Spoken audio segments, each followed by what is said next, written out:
This is an oral history interview with Walter R. Campbell of 2601 Meadow Lane Drive in Lansing, 48906. Walt's phone number here is area code 517-321-2387. Walt also lives in Florida during the winter at 2759 Gulf to Bay in Clearwater, Florida, 34619. His phone number there is 813-797-3560. The recording was made by Jim Walkinshaw at the Oldsmobile History Center on November 7th, 1989. This is tape number 1 of 2 tapes.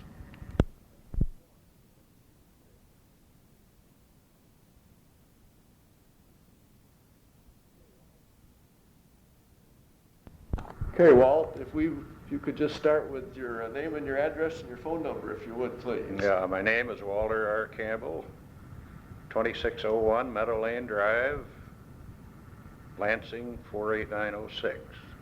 My phone number is 321-2387. Okay, great. Now, do you live in Lansing all year round, or do you have a place in Florida? No, I go to Florida in the...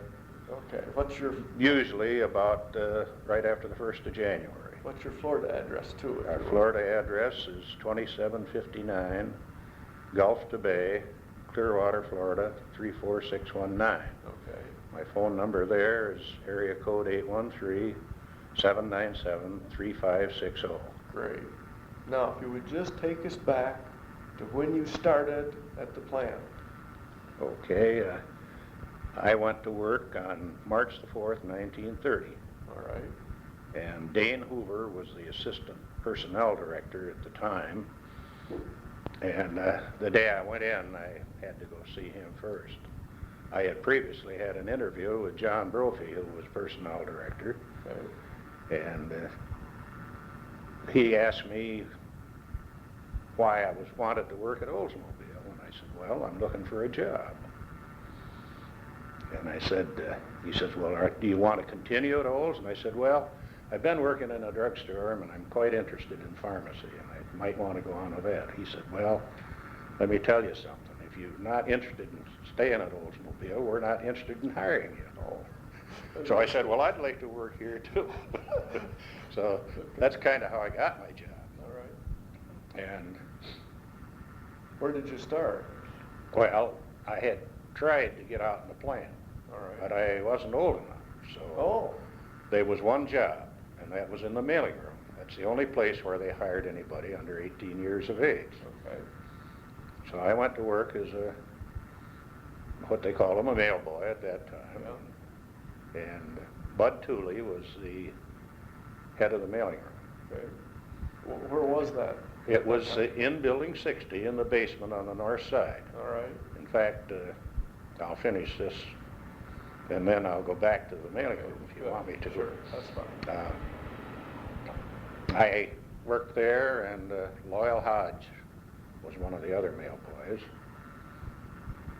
And my route was Building 28 and 33, the motor plants, Building 38, the axle plant, Building 40, and Building 34, which was product engineering at the time. Okay. Of course, we had to do a lot of work back in the mail room too, and deliver mail. All of us did in Building 60 to the departments that were in there.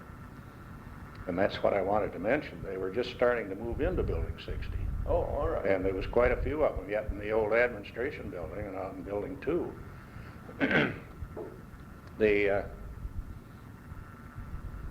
The mail room, of course, was one of the first ones to get in there. The purchasing department was in there. Accounting was in there.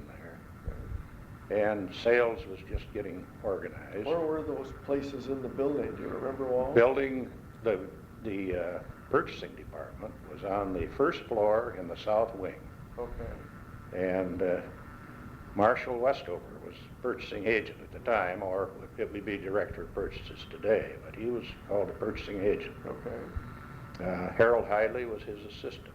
Mm-hmm. The steel buyer in those days was Clayton Dernier. All right. And those people were all in that south They were wing? all in that south wing, Uh-huh. and Okay. What and- was up over the garage then at that time? Where they ended up ultimately? that was strictly a showroom at the time. All right. That was not any offices then. Okay. The other main buyer was Chris McManus. He had all non-productive buying, Okay. and he only had one helper, All right. Charlie Klein. Charlie Klein. All right. The Don Culver was a buyer there at that time, Did each of and these productive buyer. Did each of these individuals have a helper, so to speak, generally? Usually, but not always. Some of them were, like Don Culver, he had a secretary and that was it, period, in his buying. Clay Dernier had a helper, but of course he bought all steel. Okay. That is all productive steel. Yes. Chris McManus bought tool steels. Okay. And the accounting department was on the third floor in the All right. south wing. Okay. Of course, the executive suite is where it was, but That was on the third floor? Or no, second the floor? executive suite was on the second floor, wasn't it? Okay. Yeah, At the north end? at the north end, yeah. All right. And that, at that time, the general manufacturing manager, or he was called works manager at that time, was not in the executive suite. Oh, really? He was on building, or on the first floor in the south wing, across from the purchasing department. Well, that's interesting. And the personnel director was in that area. Okay. Although the personnel department itself was in the basement All right. in the south wing. Did they have an access then right out of the south end, the personnel department, right out of the building Yes. on the south end of In the fact, the hospital was in the very southwest corner. All right. And there was of course, a big open door there, double doors there, Okay. where you could wheel people in if you had to. All right. But there was another access door right at the very south end. Okay. The rest of the basement was taken up with miscellaneous operations. I can't remember all of them today. Of course, the switchboard was down there. Okay. There was 3 gals that ran it. Edith Cushman was the Okay. chief telephone operator, and the other 2 was Agnes Higgins and Hazel Lenz. All right. Okay. They were, they're all dead now. Were the phones such that you could dial in the plant, or did you have to use the? No, you had to go through the You had to go switchboard. through the switchboard, no matter when you called. Everything was plug-in. Mhm. Yeah, it was quite a deal then. Yeah. Okay. And it wasn't long before that was all changed. Yes. And that was right next to the mailing room, actually, so we got to know the gals there pretty good. Yeah, I can imagine. There was a lot of mail went in and out of that. How often place. did you deliver mail? 4 times a day. 4 times. Out into the plant also? Out into the plant, Uh-huh. All right. 4 times a day. It's twice in the morning, twice in the afternoon. Did you fellas have to sort the stuff too? Oh, or- yes, we had to sort it. Uh-huh. And of course, our other time, we had to help run letters through the stamp machines, and get that ready and get it bagged. And Yeah. it actually take 2 of us young guys to drag one of those darn bags across So the floor. heavy, huh? Yeah, they were so darn heavy. We'd get them out to the door, and there was a fellow by the name of George. But I don't remember George's last name now, but he was a big guy, and he had a stake truck there, and he'd pick one of them up with one hand and throw it up there. It took you 2 guys. It took the 2 of us to even drag it up there, but it was interesting to go through all that. The works manager at that time was Carter. Yeah, Okay. Carter was works manager. All right. Did you have any dealings with those individuals as a mail boy, or? Oh, yeah, I used to have to deliver mail to them, but that was all, Okay. nothing personal, although I can remember during the holidays when Carter lived out on Genesee Street. He had a big home out there, and a lot of the gifts had come in, and they'd send me up there to get them and deliver them out to his house and take them to his wife. Oh, yeah. So, Okay. you know, that's the kind of dealings I had with a lot of them. I was exposed to gifts real early in Were the you? program. So that was kind of a normal happenstance. Well, it was at that time. Uh-huh. Westover, who was purchasing agent, good Lord, every 4 times a day, sometimes we had to make a special trip to carry his stuff. Isn't that something? Huh. But it was, Yeah, it was just accepted practice. it was, Yeah. absolutely. Uh-huh. Just part of the deal. But, Walt, can you describe the old administration building, not 60, the old one? Well, that was pretty much empty by the time I went there. See, All they right. were in the process of moving Okay. from there into 60. All In right. 60, most departments were moved. There were a Okay. few that hadn't completed it yet, but, well, if you can believe what some of, well, just like what Building 16 looked like. You saw that, Oh, of yes. course. And the offices weren't that much better. It was brick, Yes. and but some of them were fairly elaborate Mhm. for those days. Do you remember who was where in that building at all before? No, I really don't, Jim. I have no idea now. Did we keep that building up then after we moved, or did that building come down? It came down real soon, yeah, that All right. came down. And, although they did leave the building in back of it, which was 2 where the service garage, that Okay. stayed there for, until 1932 or 3 anyway. Okay. And maybe a little longer, but you see there was quite a transition from 1928 on with the building program. Okay. I don't know how much information you have on it. Well, some, but not a lot, of course. But, see, Building 60 was one of the last ones to be finished in that group of buildings. The first one was Building 28, the motor Okay. plant. And then I think they built 34 next. Okay. 38 come into the picture, Mhm. then 33, which ended up being the Viking motor plant, Okay. and 40. I think 38 and 40 were built Yeah, they were about the same time. identical In fact, all of those were built almost Uh-huh. together, but 38 and 40 was built at the same time. But I don't know whether you ever heard what the concept was of No. those buildings and why they were laid out that way. No. Well, see, the sheet metal was Building 52, and that was a new building too. All right. See, there's no Building 57 there, and no Right. Building 36 or 36A or any of that. All right.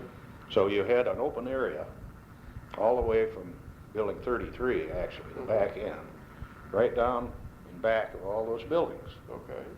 with 52 being on the south side. Mhm. Now, next to 52 was Building 50, that real high bay building, Yes. if you remember. Yeah. Yeah. Well, that building was built for the paint dip tanks. Okay. Oh. And All right. Oh, 130. Is that building 130 or no, 50? no, 50. Oh, building 50 was built 50 for the between 27 Okay. or between 52 and 27B. All You know, right. there's a high bay, and Yeah, that's Building sure. 50. Yeah. That was built for paint shop. Amazing. Now, the idea was that all of the sheet metal department had been in Building 27B. Mhm. When they built 52, of course, they started moving down into that area. Okay. The dye room was at the very east end of Building 52. All right. But they soon production kept increasing, and they put in more equipment, and they didn't have room for all of it. Okay. So all the hood lines were still down old 27B yet. Oh, darn. And, of course, all the old enamel ovens was in Building 130 Okay. at that time. All right. 130 and 27. There was some at 27, too. But the idea was, I'll go back to where I started at Building 28 with that open area down there. They were going to start there and put in the assembly line. Oh, I'll be darned. And here you came with the engines. They'd bring the chassis in, of course, the frame. Yeah. There was a frame storage area down through there. In fact, Building 33 at that time, before it became the 8-cylinder motor plant, was kind of figured on frame dress up. So they'd start there and then build a new building and go right down the back of those buildings. I'll be darned. You get down here where the axle plant ended up, the axles are supposed to get in there too, but then the upper floor of that was supposed to be body receiving and body dress up. And that would have been like building 38 or something, Yeah, huh? right. How about So that was building 38. That was the top of that. How about See, the second floor of that was supposed to be body dress up, and Yeah. body receiving. Even though Fisher Body was still there at the time. Yeah. They were still over Yeah. building 20 in that area, 78. But that was the concept Okay. of that whole plan that started in 1928. Well, it never materialized. Yeah, got caught in the Yeah, the Depression come Yeah. along, and of course everything changed then. Interesting. Well, that's a story we had not heard. Well, I wondered if you ever had that. Had not heard Just that. one that, once in a while I remember a few things. but- Oh, hey, that's great. That's interesting. That is very interesting. And you see, the plating department at that time was in building 3, All right. and that was right off of 27B. Uh-huh. In back of it. Yeah, there. to the north. Yeah. And you've probably got information I've on got that. maps that show, Yeah. but I don't know much about what was in things. It Well, just showed- actually, what they did in those days was all handwork anyway. Bumpers, see, we made our own bumpers, plated Okay. them, and if you had a picture of your 1931 and 32 cars, you know, the radiator shell was all Yes. chrome plated, but a lot of that was in right in the northeast corner of 27B. Oh, really? They had some plating, Had some plating in there? plating equipment in there too. And it was all a manual dip from Oh, tank to yeah, tank? everything. You'd load your bumpers on racks, and you could get usually about 8 or 10 on a rack, 5 on each side. Hand hoists, you'd walk them down to one tank and put them in there, and they'd leave them whatever time it took, and take them out, put them into another one. Oh, my God. Then when you got done, after you got the copper on them, it was all copper, nickel, chrome. Yeah. Then we went into the copper buffing process, and those were all old hand jacks. And every one of these guys would get those bumpers, and they were going back and forth with them, you know, Oh, my goodness. for a year. It stayed that way for a long time. And then you started in through the nickel tanks, and Uh-huh. then you had to nickel buff them. The nickel buffing was the toughest of any. Of course, nickel's harder. Hard, yeah. And boy, that was a dirty job. Was that ventilated at all down in there, Walter? It was ventilated, yes, but nothing but fans. Okay. You know, sure, you'd suck out the lint and the Yeah, dust, yeah. but you had to clean out every week too, keep from getting a fire. We had fires too Did quite you often really? in those Uh-huh. ducts. Yeah. And then, of course, you went through the chrome process. Okay. And then I was telling you about this parkerizing. That was right in back of the plating, still in Building 3. All right. And they'd deliver all the nuts and bolts and stuff there, and then what it was a process that had been developed by Parker Rustproof Company. Okay. And we used their materials, poured the stuff into a centrifuge, you know, and pour the whatever weight you could handle with that particular item, and it was all weighed out, Yeah. dumped in there, and it would go around for a half hour or so, or whatever it took, and out it would come. And it had been coated. Yeah, it was uncoated. Uh-huh. But we did that for practically everything that went in the assembly of the car. Isn't that interesting? They did buy some done, but the majority of it was done right there. So the guy, it all came in kegs and people dumped Yeah. and repackaged, so to speak? They might, before they sent it into that room, they might take it out somewhere else. There was another part of the building where they could do that. Yeah. What was let's see, there was a whole bunch of older buildings around the corner there, Walt. What were some of those other things? Well, right north of 27A was old 1B. All right. Now, that became part of the paint shop. Okay. In fact, the first lacquer spray line we ever had at Oldsmobile was in 1B. And I'll tell you, it wasn't much of a spray booth, a bunch of sheet metal with a suction fan. The guys that used to spray in there, they had to use masks all the Oh, time. did they? Yeah. Okay. see history. That was for fenders and hoods and those kinds of things? Yeah, fenders. Now, hoods was never done over in that building. Okay. But, of course, for a long time, let's see. Yeah, we had a little hood line upstairs on the second floor of 27B, All right. or 27A, rather. Okay. 27A. We sprayed hoods up there. Don Taus was foreman of the hood spray line. Leo Smith was paint superintendent. Fred McGlone was he had all the fenders. All right. And the fenders was all on the first floor, and hoods on the second floor. Was all that material handled by conveyor, or how did it get moved from place to place? It was when we got into the lacquer operation, but now, when we, before we started lacquering any at all, and even long after that, there was a lot of black enamel used on front and rear fenders especially. Okay. And that, those were hung, well, what they had, we just had old, what we called fender trucks. They were wooden trucks, and you push them around by hand. Oh. And they'd come out at 27B after the metal finish, push them up and load them on the enamel conveyors. Now, Okay. that would go up in the air, you know. Yeah. You could hang about, well, it varied, 6 probably to 10 or 12, depending on what the shape of the part was. They'd go up an angle and back into the dip tank, and they would go up and drain, and sometimes they had to have a double dip. You'd go down into another one, Okay. come up and drain, and then they would go on up into the top of 130, which was up even with the second floor of 27A. Yeah. When they got up there, the inspectors would inspect them. They had to remove them from the conveyor, so they had to work too. Had to pick them up. Yeah, they did, and boy was that hot, especially in the summer, because there was still a lot of heat just Sure. boiling up there from that thing. I know because I was a relief inspector on that part at one time. so I used to get pretty warm. But what you'd do, you'd lay them down on a truck, and you'd take fender blankets and cover them, All right. and pile some more on them.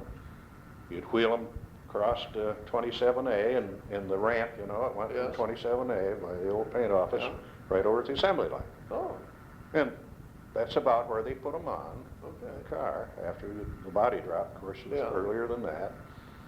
That's where they'd assemble the fenders, but we didn't have any conveyors back Okay. in those So it was days. just all hand all push. hand push. Uh-huh. They had several women that sewed fender blankets all the time. Okay. That was their job. And a fender blanket is a what? It was an outside layer of well, it was soft material, Okay. but it was lined with, probably the same thing they put in mattresses in those days, Oh. but it was about that thick. Oh, inch thick. Yeah, about an inch my. thick. Okay. Oh, yeah, those were big machines, Yeah. sewing machines that the gals had. And you put those between so you keep from damage. Oh, yeah. Mhm. Scratch them especially, you know, it's pretty easy to scratch them. Okay. But the rest of building one in back of where the paint shop was, well, it was really storage, All right. and storage of all kinds. Okay. They even had automobile storage in there, some old cars and things. Oh, like our old curb dash and that sort of Yeah. stuff would have been Yeah. stored away down there. Yeah, they had a lot of that in one. Of course, Okay. two came down quite fast after they got moved. All right. That was part of the complex, you know, of Was that the east? assembly. Yeah, that was east of the Okay. old administration building. What was in that building prior to it coming down, Walt? Do you remember? Not much of anything. After they moved to building 60, Yeah. they didn't hardly use it. All They right. might occasionally run something in there, but Okay. receive materials or something. Of course, the steel receiving back in those days was down in building 52 in the sheet metal Okay. building and, on the south side. All right. Where that railroad All came spur in by came in. rail? Yeah. Mostly? Yeah, back in those days. it Yeah. did. Where was the Viking was being made apparently when you were there, or had Mhm. they quit? No, They were still making it. Viking was made Where were they assembling that, the car itself? Well, it was in building 16 too, and, All right. but it was on a separate line. A separate line? Yeah. Well, let's see, what's the one right next to 16? 20? Like building 20 Well, or 21? 20, let's see, 21, I think. Because 20 is at the north end of 16. Yes. Then there was, well, 19. There's 19 and 21, was it? And, let's see, 19 and 25. 25, well, that's what it was. All It was right. building 25. That was the Viking assembly. Okay. Come down through there. So you actually had two assembly lines Mhm. then, one for regular vehicles and one for Vikings, right. Okay, Of course, the Viking one run much slower, and it wasn't as long. all right. Of course, the bodies, you know, all come in up from building 20 into 16. All right, But when Fisher Body was there, which was up till okay. after the Depression, when they bought the plant. Did you get a chance to get into the body shop at all? In their Occasionally, laundries? but, What was kind of, where in those buildings? well, they painted the bodies pretty much down to the west end of, see, what's that one? 26. 26, yeah. All right. 26. That's the three-story. Yeah, before you got to 78, wasn't Yeah. it? That was 26. Yeah, That's where most of your body work was done, and the All paint right. work was done on the second floor. all right. And then it went upstairs on the third floor for trim. Oh, all And right, it started back the other way then. all right. And as it got down there and turned the corner of 20 and went into 16, Uh-huh, there was body inspectors, Fisher body inspectors there, and of Okay. course they'd turn a lot of them around, and yeah, if they rejected it or not, why, it would come through the wall, and then we had our O's inspectors oh, there. okay. And this was hand push right in this area too. They were all on dollies. Mm-hmm. And if the Olds turned it down, well, it went right back on another line and back into Okay. Fisher Body again. Uh-huh. And I've seen a lot of them. In fact, one of the Olds inspectors, I can still remember his name, Bert Robbins. And Bert used to be one of those body inspectors there at that time. Did the Fisher guys, did they make their sheet metal there, or did that come in from somewhere else? And stampings came in, yeah. Okay.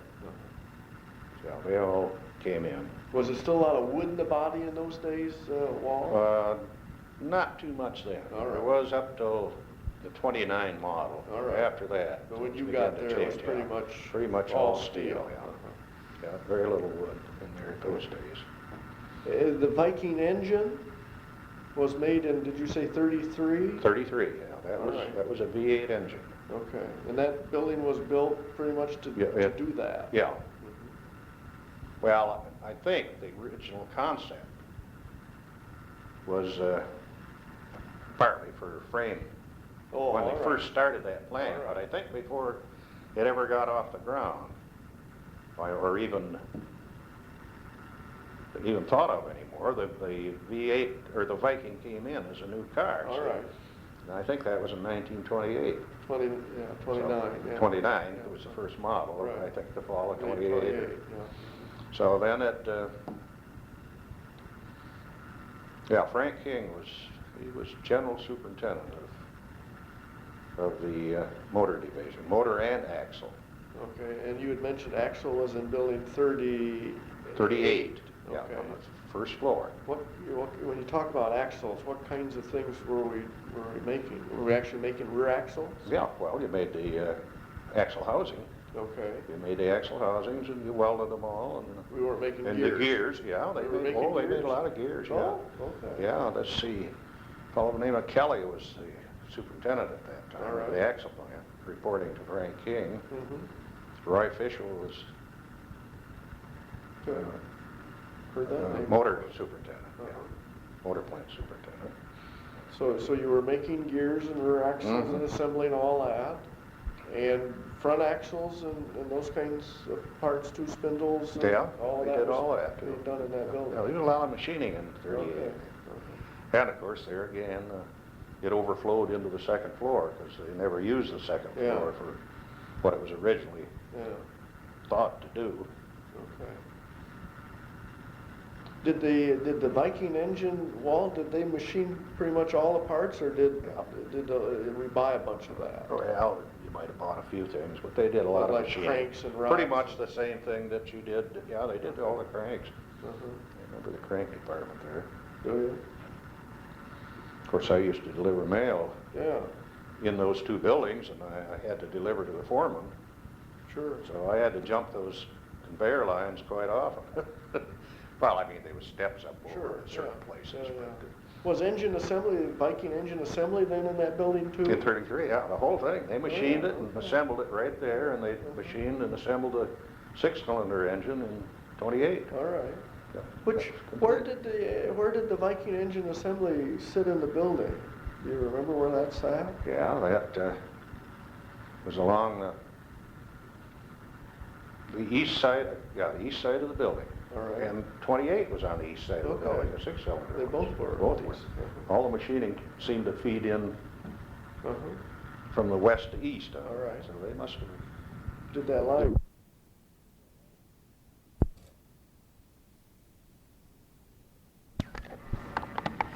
Did the engine assembly line run south to north then for Viking? South to north, I think, yeah, on both of them. All right. Uh-huh. Did they have a little engine test then up? Yeah, they had nothing like what they had in No, later years. but Yeah, they had a little engine test Ran, there where too. they ran yeah. all their engines? Uh-huh. I don't know whether they ran them all over that or not, or whether it was Okay. I can't remember that, whether it was, you know, just take Yeah. one now and then and Yeah. check it out. They might have ran them all. And then from there, they would have been what, truck? They were trucked, they put over on to the- trucks and a little tractor and pulled over to building 16. In fact, they went down in the basement and they were conveyored. We did have conveyors to take the engine up from the basement to the first floor Okay. of the assembly lines. Okay. That part I can remember. All right. Well, that's a pretty good description of the plant then in those days. So, then, there was no, shipping was done mostly by rail, or how was the shipping handled? Yeah, nearly all by rail. You see, we had the two big warehouses out there, building 30, is that 32 and 75? Yeah. wasn't it? Yeah, those were 32 out and there. 75. Both two-story buildings, and boy, they were full of cars all the time, All right, and practically all by rail. okay. In fact, the rail cars came right in the buildings Oh, in those all days. right. Of course, later on, those rail wells, it was all filled up. Mhm, right.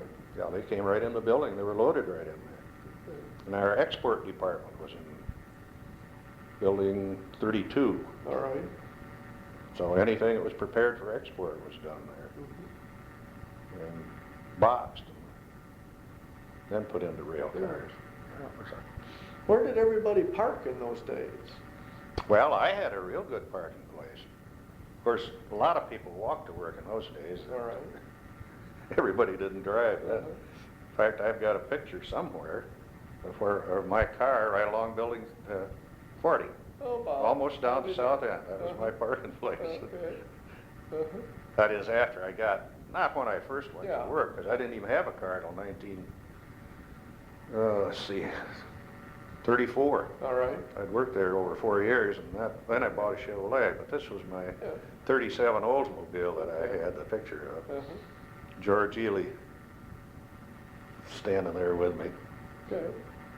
But now, Walt, how long did you spend then in the mail department, the mail? Oh, I was only there until the first of the year. From Oh. March the 4th, the first year. I still wasn't 18. Okay. But the fact that I was on the payroll, I got a job out in the plant then. All right. So where did you head then? I worked for Don Jennings in the inspection department then Okay. for, in building 27B. All right. And Sheet metal? sheet metal. All right. That was sheet metal finish. Mm-hmm. Well, in fact, Don had the inspection of plating, sheet metal finish, and paint, those All right. three operations. All right. Which is what I spent most of my life on, in a sense. Okay. What did you have to do then in those days as a Well, sheet metal inspector? I wasn't an inspector when I went out there. I was his clerk. Oh, Al Lenz, okay. you've heard of some of the Lenzes Sure, around there over the yes, years. right. But Al had been his clerk, and Al went out into the plating inspection at the time. Okay. So I worked in the office then, and Where was that office? that office was pretty much to the west end of 27B, just All before right. you got to 27A. All right. It was an inspection office, and then John Curtis, who was our sheet metal finish superintendent. Back in those days, finishing was big enough, so Yeah. you had a separate superintendent for that. Okay. And it was on the south side, right along All right. where we could watch all the trains go by. Mm-hmm. But inspection in those days was responsible for the count on all production. Oh, I don't know whether you ever heard that or not. no, never did. Yeah, back at that time, even the press room, the inspector had to go out and read those counters every day. Interesting. And then, like myself, who was clerk, we had to write. They'd turn in these reports, and we had to write up what we called a credit slip on every part that went through that day, and the quantity that went through there, and the group number, and that got to be quite a job in itself. And then you had to keep, not only did we write them up, we had to keep a running total on all that stuff too in the book. How did they know what to make? Well, when they'd run out of something, Oh. well, they had inventory controlled. All right. In fact, didn't you say something about Retzloff? Yeah. Picture of him? Yeah. Well, he used to, that's about all he ever did. Alex Retzloff. Alex Retzloff Yeah. used to go around the plant and be responsible for inventory. Okay. I mean, he didn't count everything No, himself, no. but he had to check on it. And that was Alex's big job, Okay. back in those days anyway. Yeah. Well, of course, I had extra time. I had to do all that in the morning, but usually in the afternoon then I didn't have too much to do, so I'd go out and relieve all the inspectors. Okay, so you actually went So out I was a relief doing inspector some work. too. Okay. Well, like I mentioned, I unloaded lots of fenders from the conveyors. I relieved the fellows out in the plating inspection, Yeah. Mm-hmm. relieved the fellows on metal finish, Everett Beisel on fenders, Milo Edson, he had hoods, Homer Potter, he was a hood inspector too. In fact, one time, Gray Bernard, he was the factory manager, Okay. and he came down in the department, and they were having a little trouble with hoods. Okay. And he went up to Homer Potter, who was our hood inspector there on metal finish, and I think John Curtis was with him, and I don't know who else there might have been, but anyway, he asked Homer, we didn't ask Homer, he told him, he says, I want you to take that hood up on the second floor there, up in the paint shop. Homer looked at him, he says, I don't work for you, he says, I work for Don Jennings, if you want me to take it up there, go get him. And he didn't get fired. But you know, Gray, he was a pretty good guy. He turned around, he says, well, he's right. Oh, okay. So- So he did recognize Yeah, it. he recognized it, that he was really, he should have gone to Don in the first place. But there was a lot of those incidents in those days that, Were how were the relations between what I'll call the managers and the workers then in those days, Walt? Were they amiable, or how did? they were excellent in those days. Okay. Yeah, they really were, for the most part. Of course, Yeah. you always had your exceptions, Yeah. but you see, we had what we called a group bonus plan too. All right. On production. I don't know if you How ever heard of how that. did that work? Well, the way it worked, well, let's go out in the plating department, for Okay. example. We'll take that as an example. The chrome buffers were a group. All right. The nickel buffers were a group. Okay. The copper buffers were a group. And then the fellows running the plating tanks was another group. All right. They would be a standard that they were supposed to meet.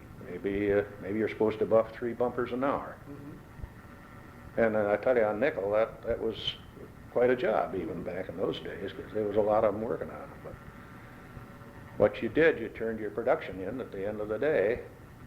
That is the group total. Okay. And if you have exceeded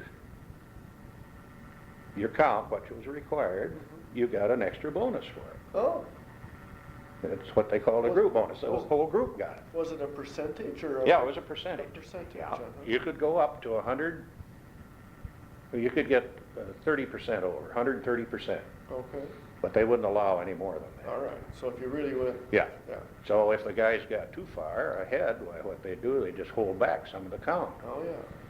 And if things got a little tough, they'd turn them in later. There was a lot of that went on too. Okay. But the foreman knew it, and that's what Yeah. I say, they got along good. Sure. As long as the guy was doing the job, it was very little friction.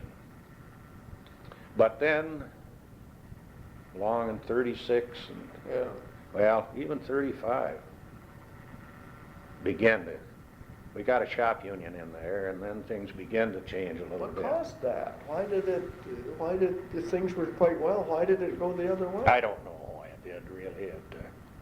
It took a long time for it to get that way, until the UAW really got in, Yeah. which was later yet. But I know that the fender job, and well, another reason, they did away with this group bonus. Oh, oh. Yeah, they did away with that, and that's when a little bit of the friction started. Okay. Yeah. Was that as a result of the Depression, or? Partially, although they had it after the Depression yet for a while. did? Yeah, Okay. they did. Uh-huh. Because I was working, well, as a timekeeper at that time. Okay, The reason I got to become a timekeeper was because in 1933, they decided that it was going to change this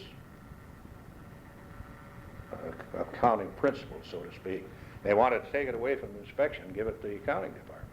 oh, All this count, see. okay, So they wanted me to transfer from inspection over to timekeeper and still do the same job, which I did for a while, except I took on some other duties too, which is all right, that's no problem. But then in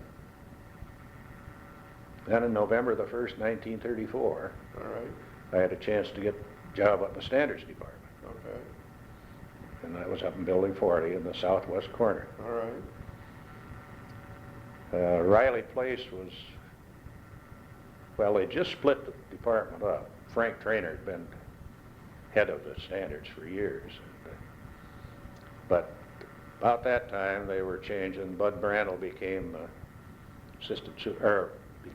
general superintendent over paint and assembly line. Mhm. Frank King was still in the motor and axle divisions. So they split the standards and put half of them under Riley Place to report to Bud Brandel. And Frank Trainer reported to Frank King. Then that was a little different organization. How many folks up there in standards at that time?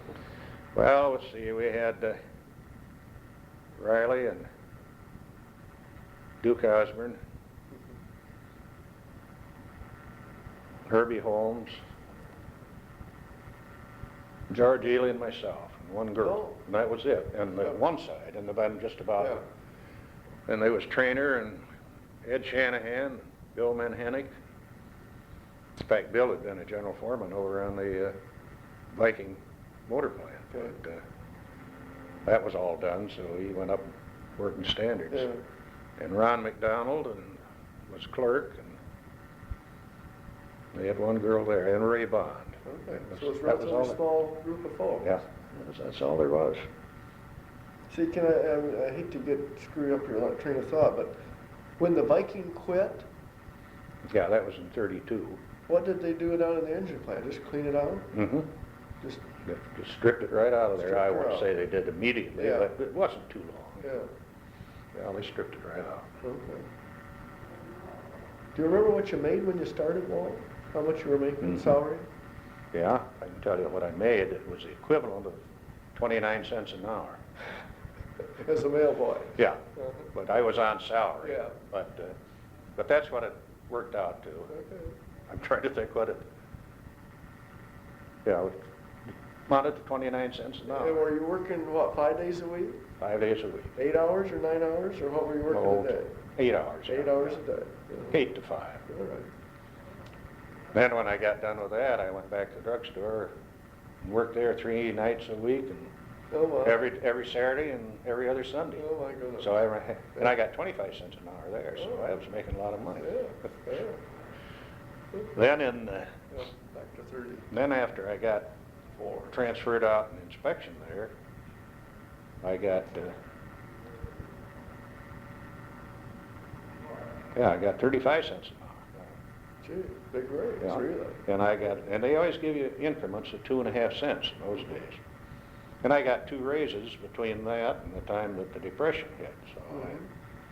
I got up to 40 cents an hour. And Did- then we got cut a few times. I went Okay. back down to Yeah, 32.5 cents an hour. all right. That was just kind of, everybody had that Oh, same yeah, thing happen? yeah, that's- So that would have been what, like 33 or 32? Or 32, All right. mainly, yeah. Were there layoffs or? what? Oh, yeah, there was a lot of layoffs. In fact, I can give you one exact date, which was February the 27th, 1932. All right, They laid everybody in the sheet metal department off. That is the press plant. yeah. Everybody, including the hourly foreman. Okay. The only ones that was left in there was just salaried people. Huh. Now, the sheet metal finish, it didn't affect them All very right. much. This was before John Dykstra got there. Okay. In fact, Henry Winfield was the superintendent of the press plant. Then, the assembly line was down to 3 half-days a week. That's all they Oh, worked. wow. When they had needed any parts run, and they had a big inventory built up, but when they needed any, like front fenders, old Winfield was down there running the draw press himself.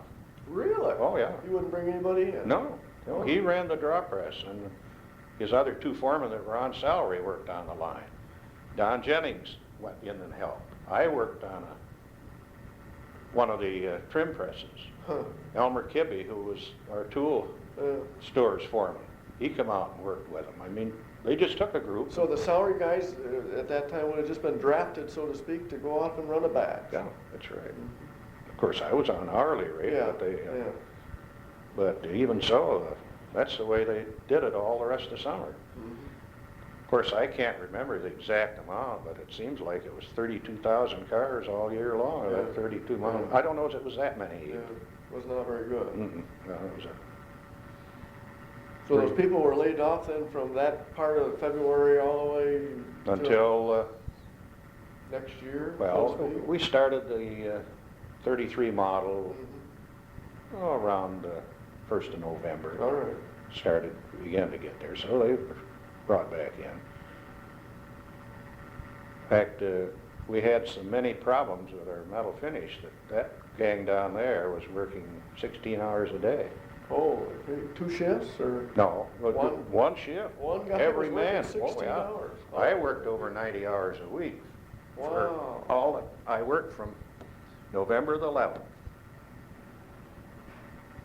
until February the 4th. Every day, about 16 hours a day. It might vary a half hour one way or another, Oh, 15 and a okay. half or 16 and a half even. What a drive. And I worked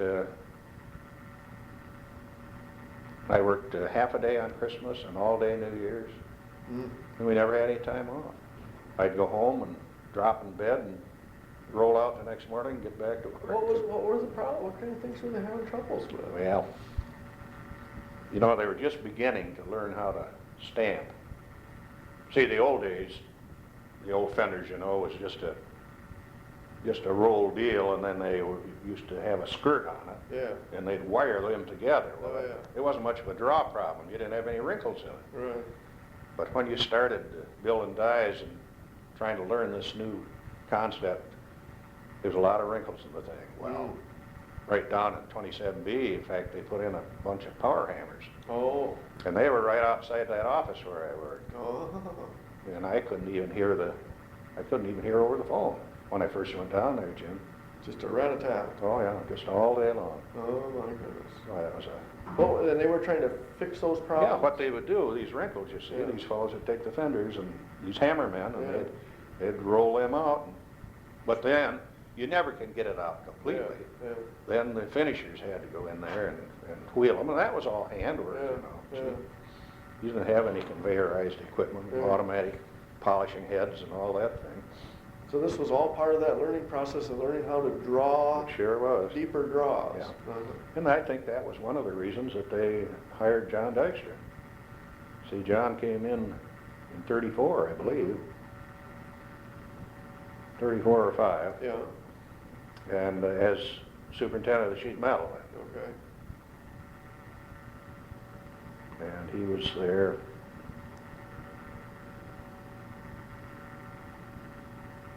Well, he wasn't there much more than 3 years, I guess, as superintendent before they made him assistant manufacturing manager. Mm-hmm. Where did he come from? Hudson, Hudson, oh yeah. and Russ Hanson did too. Okay. I didn't In fact, see, John brought Russ in afterwards, Mhm. after he got promoted. Russ came in, I think, in 38, Okay. 39. Good. See, I'm gonna make you back up again. Need to keep making you back up. Oh, that's all right, I don't mind a bit, 'cause You were talking in the office about old building, the pattern shop. yeah. Well, that was I don't remember, 10 or, not 10, but something. Well, I can't remember But that. anyway, it was a big square brick Yeah. building. Now, you probably wonder why the pattern shop would be way out there. Yeah. But you see Product Engineering, Building 34, All right. was just a little ways from there. Okay. So Building 34, being Product Engineering, they had charge of the patterns. Oh, all right. But anyway, there was no lift in there. Okay. Hand lift, that's where they could take the patterns up. I believe that was a 3-story, yeah, it was. Okay. It was a 3-story deal. And they'd store the patterns up in there. There was only one door. One little door. Yeah, but there was a stairway, of course, to get up there too. Well, like I told you, during the World Series, there was a bunch of guys. Al Lenz always used to be one of them, Everett Beisel, and a few of the others. It'd take a little time, you know. We'd always have one look at out down to the bottom, and the rest of us have a radio up in the Oh, well. top floor of that. Listen to the World Series. Okay. And going back to Building 34 too, with the pattern shop, but when I first started on that mail route, Building 34, I've been trying to think of the chief engineer's name at the time. But anyway, Jack Wolfram was in charge of they called it experimental engineer, Okay. but he had the garage, All right. and that was in the south end of Building 34. Oh, all right. Except for the very back end of it, which was the dynamometer room. Oh, all right. And Harold Metzel run that. Oh, my goodness. Is that right? Yeah. Yeah, Harold had the dynamometer room, and Jack had the, Uh-huh. well, the experimental engineering and the Yeah. build-up and the assembly. And John Oswald was body engineer, and he came from Auburn Court. Oh, okay. John, and he brought Tom Waring with him. He was assistant body engineer. In fact, he became body engineer later. And Tom Sprott, do you ever remember Tom? Oh, well, No. he was around quite a while. He came up with him. He worked for us for quite a while. And, What was up Progress. what was up on the north end of the building? well, that was the design. Okay. The second floor was the design engineering, and the All right. chief engineer's office, of course, was on the north side, We're all on the first floor. Uh-huh. But mostly body engineering up on the second floor. All right. And the motor engineering group was there too. Okay. Yeah, that was all, but you had all those offices that you later found in product. That was it. That was the, Uh-huh. Okay. of course, obviously, they had to have some outside help too, but, Yeah. yeah, that was it. That was the administrative offices of product engineering. Uh-huh. Okay. Well, that's kind of neat. Did building 40, what else was in 40? You mentioned time study down in the south Yeah, corner. well, in that time, Fred Cedarleaf was master mechanic. So Okay. he had the tool group and everything in the southwest corner of the All right. second floor. Okay. And all along the south side, except for just the little nick that we were in back there. Sam Montgomery was in charge of tool receiving and tool stores and all that stuff. right. And Sam was along the west wall, his group. As you come up the stairs in 40, right to the left was Sam's office. Okay. Bob Stevenson was his assistant. Freddie Wiles worked in that group. Don Struble was in there, and Bill Blackwell was in there. Yes. Uh-huh. And then just north of their office was old Stores F and Stores K on the second floor. Oh, all It was right. all caged in. Of course, Yeah. anybody that wanted to. Of course, a lot of that Stores K was for the tool room. See, the tool room was on the first Still floor. down, okay. Mhm. That was on the first floor. And to go on the rest of the way on the west side, well, that was about it till you got down to the cafeteria. All So the right. cafeteria was across the whole front end of 40. All right. Then starting back on the west, oh no, wait a minute, there was another group there. Between it was plant engineering. Oh, all right. Yeah. The two cribs, and then there was a plant engineering group All right. on the west side before you got to the The cafeteria. engineer types were in there, if they Yeah, had any? yeah. Uh-huh. And our plant engineer at that time was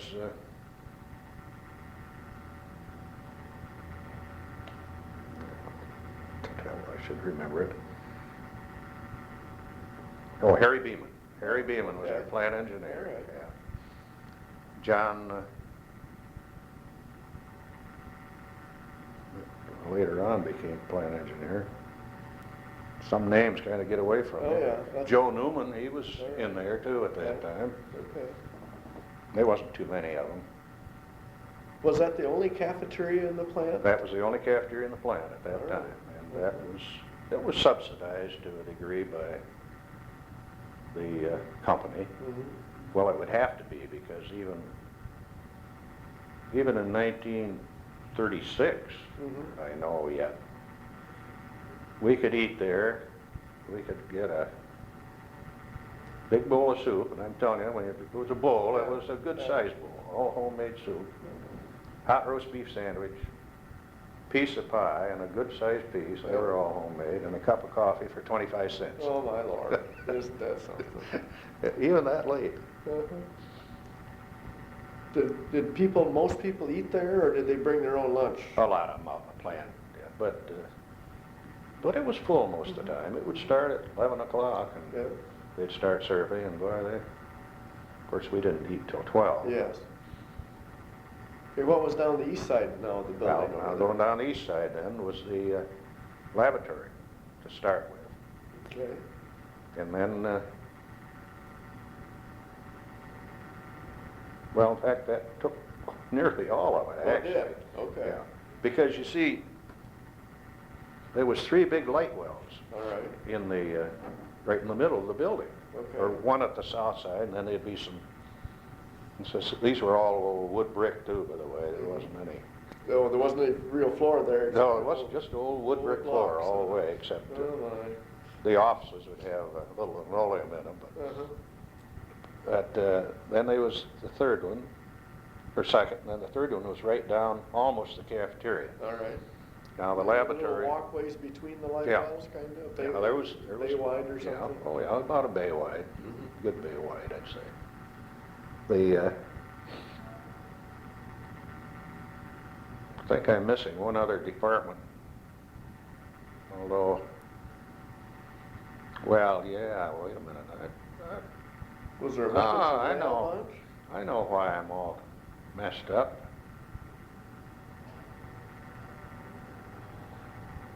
I gotta take plant engineering back. They wasn't down in that area. Okay. They wasn't down there. The laboratory had some cabinets down in that way, but Okay. that was plant engineering along the east side, and the plant engineer was not Harry Beeman at All that right. time. I gotta retract that. That's all right.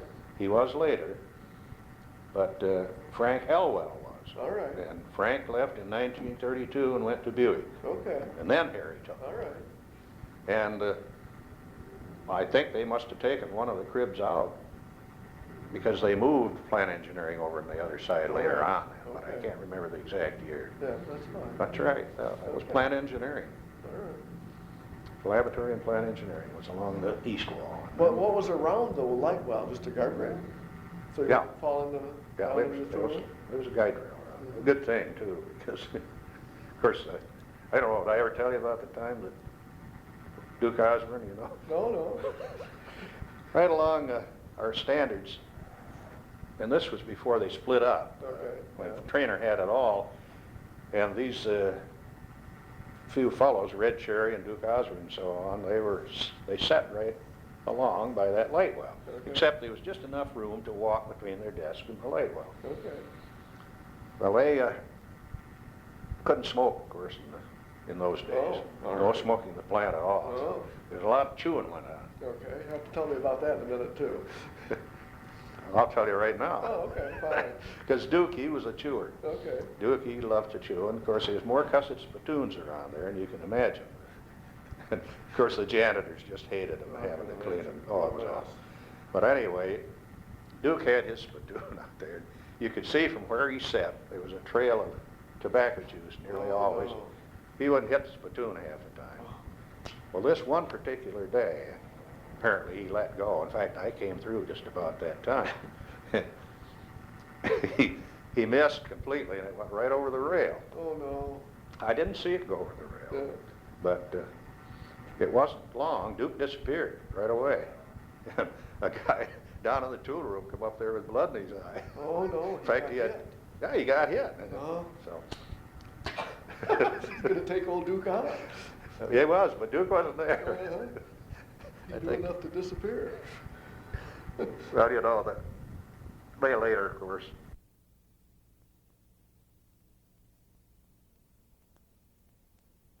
History recording of Walter R. Campbell of 2601 Meadow Lane Drive, Lansing, 48906. The recording was made by Jim Walkinshaw of the Oldsmobile History Center on November 7th, 1989. This is tape number 2 of 2 tapes.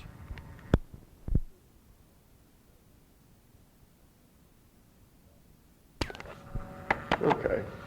Well, these, of course, the toilets in those days was way up in the monitor.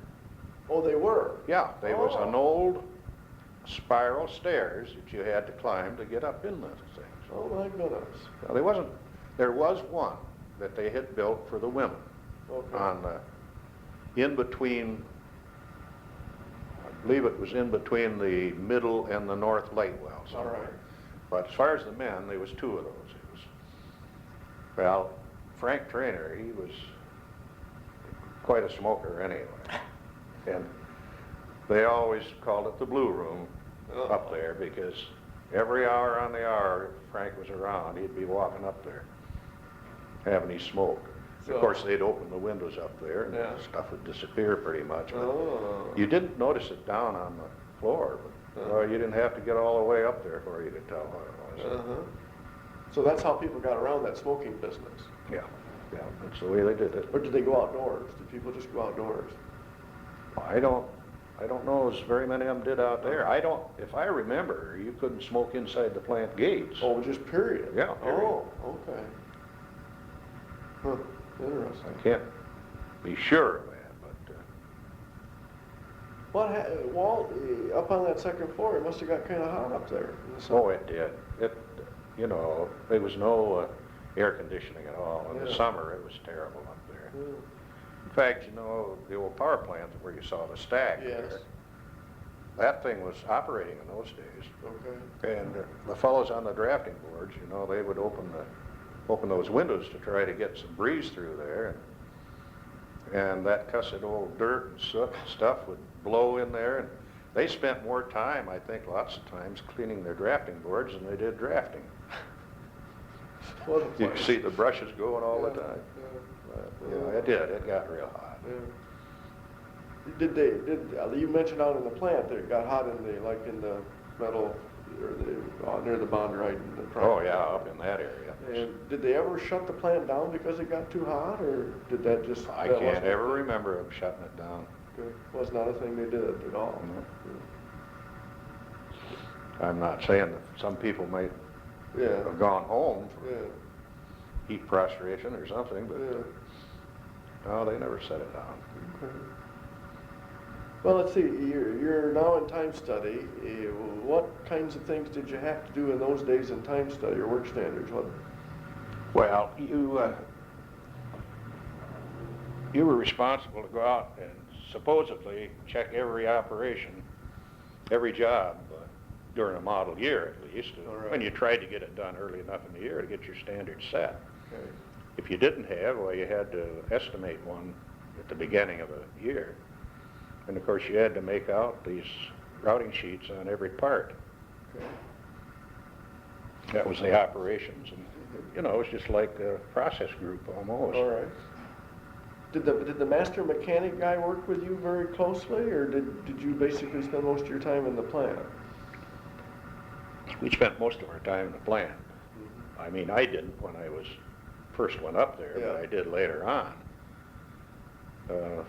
Yeah, because you were out. Of course, you had to write the thing up that you'd studied that each day. Yeah. But, you'd probably spend 2/3 of your day studying and the other Okay. third of the day on paperwork. That'd be about average. All right. How did people in the plant perceive time study people in those days? Oh, they didn't like them very well, Okay. generally. All right.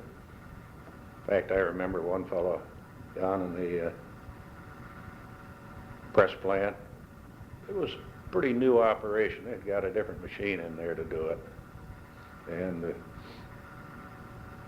I knew he was really dogging it. I think it come out, he had about 205 pieces an hour. I went down a couple days later. He says, how'd I come out on that thing? And I said, 350 an hour. Of course, you can't do that today, but we could then. We could rate them anywhere we thought that. He says, well, that's just about right. So you had bamboozled it. yeah, but he wasn't killing himself at that either, so he felt he got a fair shake. And of course, now let's see, the union hadn't happened yet at that point in time. No, And no, the union wasn't in there till after 37. All right.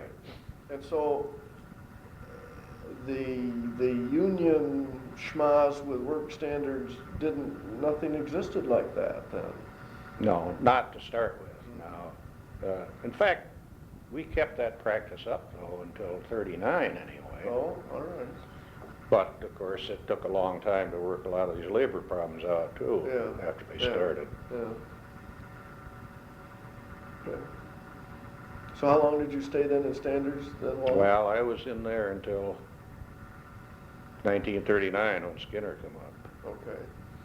And he organized the methods department then. All right. Nothing like the methods department as we knew it, but Yes. because what the methods department really was a production engineering group. Oh, all right.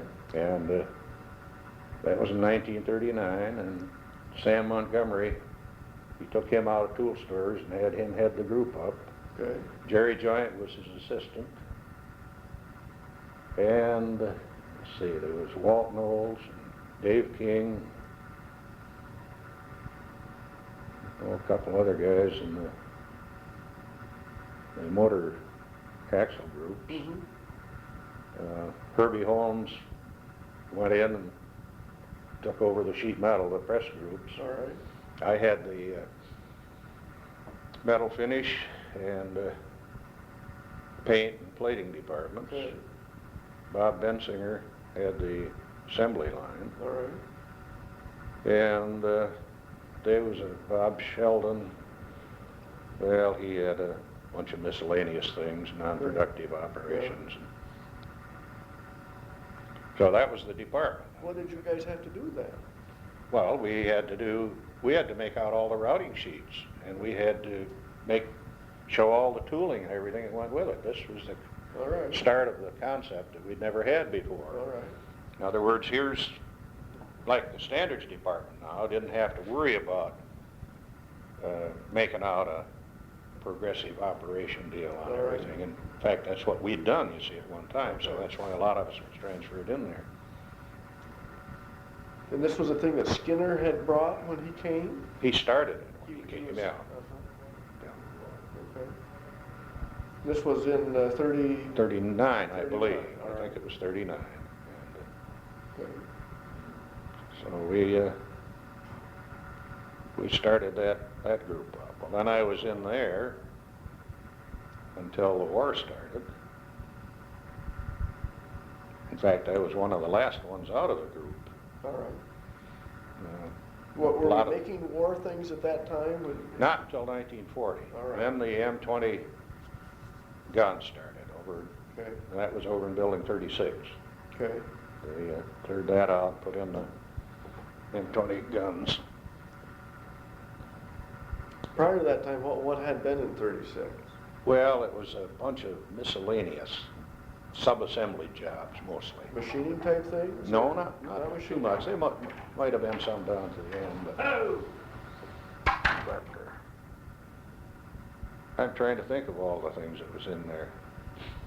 Didn't take too much to clear it out. All right. Anyway. Wasn't like They had making engines and that sort of No, stuff? Okay. they had a bunch of women working in there on nut and bolt type of sub-assembly work and all that. There was All right. a lot of that went on. Okay. So that first cannon came in 40. Mm-hmm. All right. And then, of course, things happen pretty fast. I can't even give you dates on them. No, that's all right. But, see, they stopped all automotive assembly, and, well, it was very early in 42, Mhm. because we ran through 41, and I was still working on it, because you had to eliminate all chrome on the car. Really? And of course, the product group, they had to redesign a lot of this stuff, and all the ornaments and things that were plated, they had to be painted, and then they wanted striping all over it. And this striping program really got to do something. That's what I was working on. So I had to finish that up. Well, the minute I did, then I got transferred, of course, over into, well, let's see. Well, it was production engineering, really, Okay. because the first job I worked on was hooked to handle the gun tubes on the 75 millimeter job down in Building 57. Mhm. After I got that done, well, I just went on and on and on. Pretty soon I had all the handling, even between machinery. All right. And Making hooks and... yeah, well, those that, kinds of carriers. and then Willard Wilcox, he got in trouble. He was on the shipping of packaging, shipping stuff, so I ended up with all that. I had 29 or 31 people working for me there for a while Holy during the gee. war. I had Wow. quite a group, Yeah. including the designers, Yeah. and we handle all the spare parts, packaging too For car overs- parts? No, for gun parts. Gun parts, okay. We had a special department set up for that. Of course, they had an awful lot of trouble with that because so much rust, you know. Okay. If it wasn't done perfect, well, they get out in the field, you get a bad Sure. thing. So when we set this thing up, we went overboard, and if it called for dipping and so much, we double dipped it. Ooh. We Okay. did more than what we had to do, but I tell you, we really had a fine record on that thing.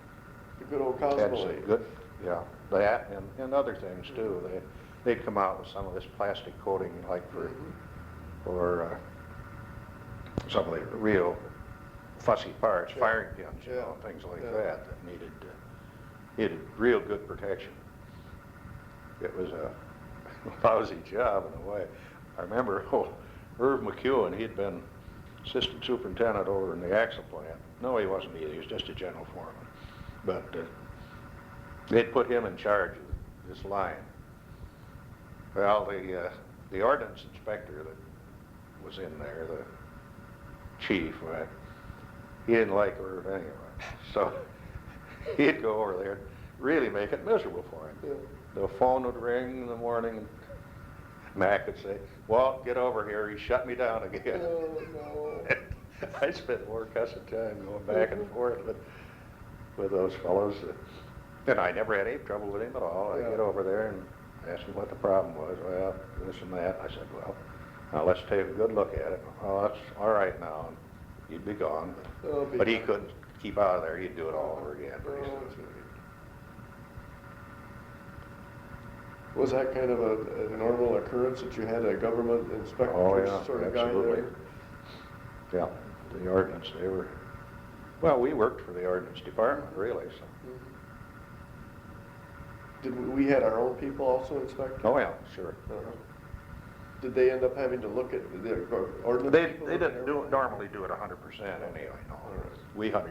They were just spot checking usually. Okay. Do you remember what we made where, Walt? Well, You yeah, mentioned 38 was the 20 millimeter. 38 was, 36, I mean. with the 37 millimeter. Well, 36 was the 20 millimeter. Okay. 38 was the 37 millimeter. All right. Of course, we had quite a lot of stampings done in 57. All right. The 75 millimeter gun, of course, they built building 57 primarily for that. 56. 56, yeah, 56. Okay. Yeah, the big one. Yeah, right. 56. Where the heck's 57 now? Doesn't exist. Huh? There isn't one. Okay, all right. No, 56. Yeah, okay. That was the 75. gun barrels. The tube. The tubes, right. Okay. The breech block was made in building 34. Okay. And That was for the 75. All All right. Well, and later on for the 155. Mm. See, we actually combined, later on when we went to the bigger one, we ran them both with the same equipment. Oh, Well, did you? Yeah. Yeah. same areas, Yeah. but, Yeah. well, I think our production dropped off some on the 75 when we got into the bigger ones, if I Okay. recall. We did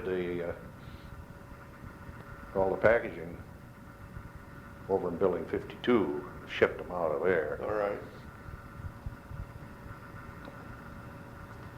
Well, the breech ring was done I said the breech block. Yeah. The breech ring was done in 34 also. In fact, that was at the north end, the breech ring. Okay. In fact, I'll never forget that deal. They had an awful lot of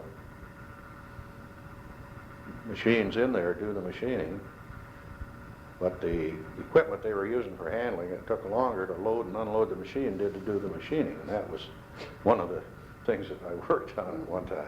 Mm-hmm. In fact, they ended up taking 20 machines out of there that they really didn't need after we got the handling. Oh, wow. Because you were able to speed it up. Yeah. Yeah. Did you get in the test firing range? We had a test range for the 20 millimeter. I don't know whether they used the 37, but that was underground. Yeah. You know, north of 40 out there in Yeah. the old parking lot. Yeah, I've been down in there quite a lot. Bernie Allen run that test range. Did he? Did you shoot every gun? I don't recall whether they did or not. I really don't. I know there was a lot of them going down there, though. Yeah. A lot of shooting. Yeah. I don't think they did, though. I think that was a percentage check. Yeah. What'd they do like in the old engine plant where all the machinery was? Just shut her down and let it lie there? Yeah. Just, That didn't, well, of course then, after the war, they began to build a new motor plant in building 36. You see, Yeah. they started moving this way. yeah. And after they got that thing going, 28, you see, was stripped for building the 3.5-inch rocket during the Korean War. All right. That was all. In fact, I think we boiled over into 33 a little bit on I'm that, sure we too. did, yeah. And after the war, Walt, where did you end up staying yourself as a job assignment? Well, after I was put on a special assignment for a while on working on the new buildings, and which I didn't care a lot about. What were the new buildings at that time? Well, we wanted a new parts warehouse, you know, the big one that was out here. I was working on that. Oh, okay. And of course, I had to work with Brandel and Glenn Wakeman and the fellows that All right. were in the service department. Yeah. In fact, we went to Chicago and spent nearly a whole week with Sears at one time. Okay. But shortly after that, well, I went back in the production engineering under Hanson. Okay. So, and that's pretty much where I stayed then until I retired, basically in that group. What do you think over all that period of time? When did you retire, Walt? 74. You remember the date? Yeah, April 74. April 74. Okay. During all that period of time, what do you think maybe was most significant happening, if there is any particular one? You mean as far as Oldsmobile is concerned? Yeah. Well, I think one of the biggest things that happened was when Skinner became general manager. Okay. The concepts that he had, and I think he turned things around quite a bit. All right. That was my feeling anyway. He stayed until, let's 1950, see. I believe it was, or 51, which was it? 50 or 51. Yeah, whatever, when Wolfram took over. Okay. Did it change then? When it went from Skinner to Wolfram? Not necessarily. I think the thing, but what I mean was, I think he had the thing on a fast track and the thing kept going. Oh, all right. But I think he really changed the concept of Oldsmobile as far as our way of doing things. Yeah. Did during that period of time, how did you perceive the changes in like management style and those kinds of approaches to handling people? Did you see much of a change there? Oh, sure, yeah. What? It was a continual change, actually. In fact, I wasn't very happy with the way they did change. I mean, there was more of it coming from personnel from Detroit and all places like that. Okay. People just didn't have the freedom to do what they thought they should do. Gee, back at one time, Jim, you could work. You didn't have task forces, and you didn't have lots of meetings and things. You had a chance to really spend the majority of your day doing some work. And I think in the last few years it's got to a point where that just isn't there anymore. How did people communicate their desires and needs in the early days then? How was that accomplished? They didn't have all these meetings and things.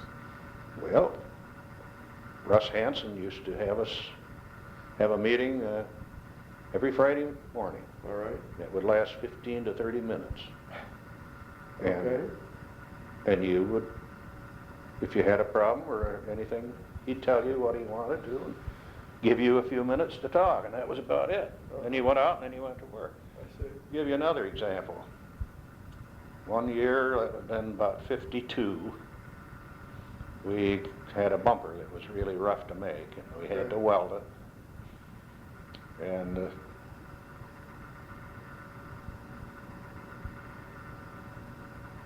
the fixturing and all the things that went with it. Well, anyway, I went to Russ one day and I said, Russ, I think we got a problem. He says, we do? And I said, yeah, I think so. And he said, well, I don't think we do. He says, I think you do. Oh. Now, if you can't go down there and get the thing fixed, then you can come back and tell me about it. But now that's the way they used to communicate. You were responsible, so it was up to me then to get the people, Lawrence Ginters and the other people that I had to get in there to get the thing fixed. Okay. He wasn't gonna do it, Okay. but that's the type of responsibility they gave you. Yeah, You accepted it, and I think you liked it. yeah. Mhm. Well, that's an interesting But period of the time. very fact that you had more time to work, it's just like, we used to spend a lot of time over in product. We needed to know some things, we just had to go over there and dig them out ourselves and get with the right people to do it, so. You didn't wait for a bunch of paperwork to come through on it. I don't know if that would work today, but Well, no. I'm sure it wouldn't, but. See, well, let's see, you had paint stuff towards the tail end, did you? Well, I had all the welding and the painting and Okay. sheet metal finish, and I had all the finishing in the plating department too, Okay. you know, all the All right. buffing and polishing. Yeah. And then, of course, I had the plastics too, the last. Plastics was the thing that started while you were there. Oh, yeah. Right, it didn't exist and then it existed. Yeah, see, they put that under me. Oh, what year was that, 64 or 5? Okay. When Was they- it when just Larry, starting? what? Was it just starting? Oh, yeah, it was just starting. Okay. Yeah, it got through the development stage and we were ready to put equipment in and get going. But that was all injection molding, the Yeah. beginning. Yeah. Were there That's any, when Gordy Crater, we got him in there. were there any peculiar trials and tribulations that you can remember in that Oh, arena? they was always some. It was always some.